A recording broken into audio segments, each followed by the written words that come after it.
Good evening, everyone. Here tonight with Coach Amy and Rosie Acott. Going to start off with a statement from Coach, and then we'll open it up for questions. Yeah, I mean, I thought we, that second quarter, we're still going back to being a four-quarter team. That second quarter is 21-10. It's 0-0, then you go 21-10. So we just got to do a better job. When the ball's not going in, it can affect the other end. So I think you see our capability when we're not in our feelings or going some type of way. You hold one of the best scoring teams in the conference to 7 points in the fourth quarter. That's your capability. But the expectation is 3 quarters. So I think we have to do a better job than that. They're an excellent team. They shoot the heck out of it. That's why they are one of the best scoring teams. But I thought once we settled in and focused on our game plan and had 5 people locked in on our game plan, we did an excellent job. And it's just going to be that continuous. Can we do it for 40 minutes with whomever's on the court?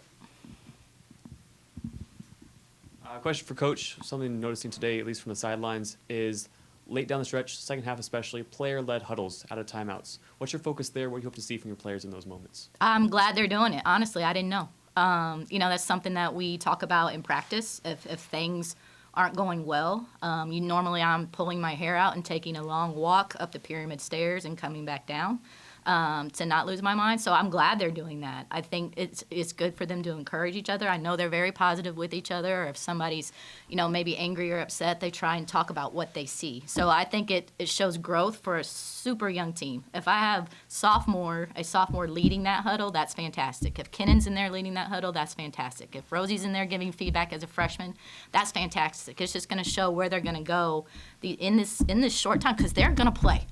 That's the thing. They're going to play. So this adversity, all of these things that they're experiencing right now is only going to help them in the long run. Nice. You said after the last game you want your freshmen and some of the players who are maybe on the fringe of the rotation to give you a reason to have them in the game. What have you seen from Christy Reynoso? She got a lot of run tonight and 9 points. Yeah, she's had a really good week of practice. That's where they get opportunities to play. I'm still trying to figure out the rotations, to be very honest with you. She had a good week of practice. She earned the minutes. She earned the time on the court. I think the matchups were in her favor, with it being a smaller team, quote unquote. And she's had a great week. Love to see her shoot a little bit better, but that's me, the coach in me. I want her to be around 40%. And just those big opportunities. I mean, threes are daggers. That. So she takes a lot of pride in that. So I'm excited for that growth. It's just got to continue and not plateau or go down.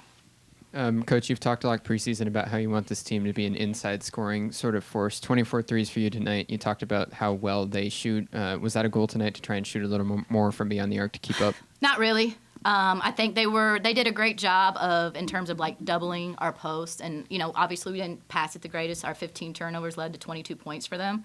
So we have to do a better job of getting a post touch. But I do think once we were able to read it, we had drives and kicks, or we had post touches and kicks. And I'm not going to discourage somebody from taking an open three. Those open threes, they shift the momentum of the game. That's how we got it to 10 points, was we had 2 threes. So I'm not going to do that if they're open threes. Now, do we run a lot of plays for threes? No, we don't.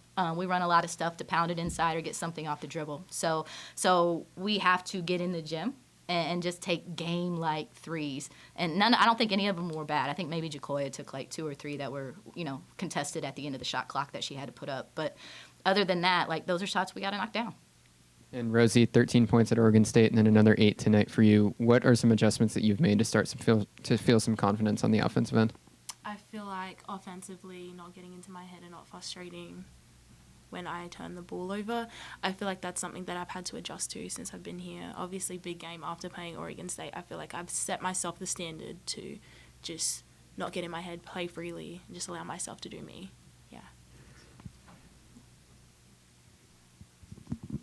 Hi guys, so my question for you is, Game 1 of Big West Conference has finally concluded. What is your overall thoughts going into conference-style play, taking this game into account? You want to go? You can go. Okay. I think it shows we can be competitive. I'm sure there's a lot of question marks about us right now with our non-conference schedule and now going into conference. But, the non-conference was meant to be challenging. probably blame coach on this one. It's a little bit more challenging than I thought. Obviously, we have some different injuries and whatnot that you just can't plan for. But I think it shows that we're competitive, and that's what I told them. They need to build confidence off of this. Like the L, I don't like. Obviously, nobody likes to lose, but we have to clean up the little things. We have to go rebound. We have to hit layups. We have to take care of the ball, and we didn't do that great tonight, and we were competitively in the game. So I think it should be encouraging for them that if we just clean up those little things, we're going to be competitive in this conference. Yeah, definitely following what Coach said. I feel like we're so in it. Like, we do have the mindset and we do have the competitiveness to go against these big West teams. I think it's just more so growing, like, as of right now. Just because we have losses doesn't mean we're a bad team. I feel like we're just getting to that point. Like, it's going to come eventually. Yeah, with just the right mindset. Hi, Coach. Hi, Rosie. Matt from the 562. Rosie, question for you. The bench scored 17. You had 8 of those points. How was it for you to kind of be one of those momentum come in and kind of change things as they stopped a lot of the runs with how they were able to shoot by behind the arc. So what was it for you to, kind of establish your presence inside the paint? I feel like new energy, like, coming on just because the game has slowed down. I feel like just that new energy off the bench, like, trying to come speed the game up, get those quick scores off the bench is just something that I've had to adapt to, just coming off that bench, just being an impact and trying to help our team score. Yeah. And, Coach, it's the second night in a row. You mentioned a little bit about Christy. I think she had 19 minutes against Oregon State. What have you seen from her over the last couple of games that have given you her the ability to have some trust in her off the bench? You could see it as she started to defensively she was pretty active on ball, and then also she made some clutch shots. So what are you seeing from her practice, and then also in that Oregon State game that kind of gave you a little more trust in her off the bench? Yeah, it was definitely the defensive end. I know, like, between her and Bren, like, they're going to shoot 3. That's kind of their thing. Now, Christy has just had an excellent, 2 weeks. She's put together back-to-back weeks of practice. Her and Bren are they're kind of back and forth, at this point. But it's definitely the defensive end that I want to see. Do you understand the game plan, and can you defend how we need you to defend? Understanding, like, your size might be a factor, but are you going to battle? Are you going to fight, into getting yourself more minutes? And that's really why she has, is she's shown that she wants to guard, she's willing to guard. And then, obviously, I think she took a charge tonight, didn't she? Mm-hmm. Yeah, yeah. I mean, like, that's huge. That she hit a 3 and then took a charge, and then we run a play for her. So it's kind of, it all compiles up. And, she's stacking bricks. We talk about our team stacking bricks. She's stacking bricks for herself, which is only going to help our team win. And then last question for you, Coach. 14 points in the paint in the first quarter. It seemed as they started to score, the team kind of got out of rhythm, started trying to match those points. What are you going to tell the team moving forward to kind of not get out of the system? Because you guys definitely had an advantage inside the paint. You kind of went away from it in the second and third quarter. So how do you guys just kind of establish the advantages that you do have without getting out of the system when the other team starts shooting pretty well? Yeah. It can't measure on what goes on the other end. You have to NBA be a next best action player. So right now we have to get over what happened and continue to do what we do. We quit going to the offensive boards in the first quarter. And then after the first quarter, and then we started turning the ball over, trying to enter it to the post. And then we didn't make great reads. Like, they started doubling the post, and all we had to do was kick it to the opposite wing and get a great look or a rip and drive. I think Rosie got a rip and drive off of that action. So it's just recognizing what we do every single day and having confidence in it every single day. And I think right now we get so robotic, and basketball, you can't be a robot. She's talking about playing freely. I need other people to play freely, because that's how you have success. It's just a blueprint. What we have is a blueprint. You got to go make a basketball play.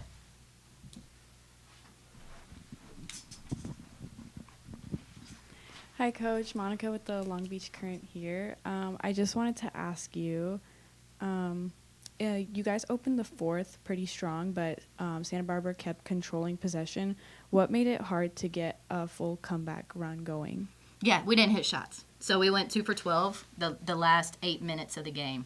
7 of those were layups. And so you can't get going if you're not hitting the easy ones. So we did a great job defensively. You cut it to 10, and then defensively they only score 7, but that's the ball game because we didn't hit shots. So I think that's what the momentum was. It's going to require us to get shots. I need to do a better job of putting them in positions to score easy. Again, sometimes it's difficult when people are kind of targeting, the one thing that you're not doing really well, and that was post-entry passes that would have helped us get skips and rips. Mm-hmm. And then it seemed like there were a lot of passes, straight passes going down through the middle. They were either going out or the team wasn't able to connect. What are your thoughts towards them to get them moving on better to the next game? Yeah, I think it's something that they see on film, they'll understand. I think a few of them, as soon as they left their hands, they were like, shoot, my bad. I don't want us to change our pace, but I think the key word that Rosie said was growth. And it's just that we have not been in a lot of game situations where certain people are handling the ball, and Rosie is running the lane or Kylie is running the lane. Those are things that we do practice, but it's a little bit different in the game because now there's a little bit of pressure on them. You've got to make the right pass, you've got to make the perfect pass, and you've got to catch the ball, and you've got to finish the layup. So I think just, again, getting out of their heads and just letting the offense flow and making the easy read. Yeah. And last question for you. CSU SB hit a lot of threes. What adjustments do you think needed to happen defensively? Yeah, we talked about having a hot stove touch. That means touching them, when they catch the ball. I thought we did it really good in the fourth quarter, and I think that first and fourth, and I think that second quarter actually is what killed us. They're going to make shots. We're not going to hold them to 0% from three. Nobody is. But what we could have done is really follow the game plan and be there on the catch. Like, we're allowed to touch people now in women's basketball. So we needed to be there on the catch, touching them, making it a little more uncomfortable. You saw it worked in the first and the fourth. So we just didn't do it in that second. Thank you for your time. Yeah, thank you. Thank you, guys. All right, thank you. Thanks. Good job, Rosie. Thanks. Great job, Rosie.